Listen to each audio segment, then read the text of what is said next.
পাহাড়ের চাকরির গল্প আমরা অনেকেই শুনেছি, কিন্তু যারা পাহাড়ে চাকরি করি নাই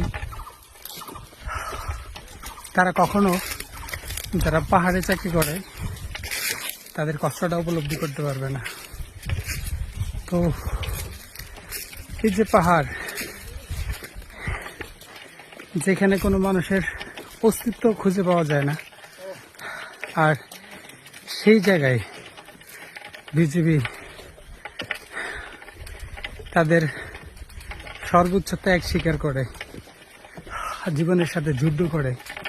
যেখানে একটা মানুষ নর্মালি উঠতে পারে না, সেইখানে অস্ত্র, গোলাবারুদ, তারপরে নিজের প্রয়োজনীয় মালামাল সহকারে উঠে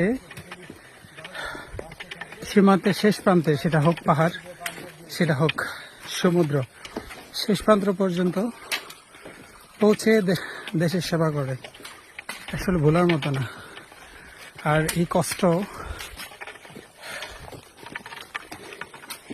বুঝানোর মতো আমার বাসা নেই, আমার জানা নেই।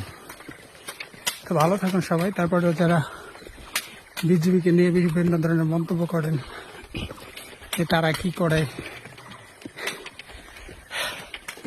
তাদেরকে বলবো একবার আসেন এরকম জায়গায়, কিছু করা লাগবে না, শুধু উঠবেন আর নামবেন না।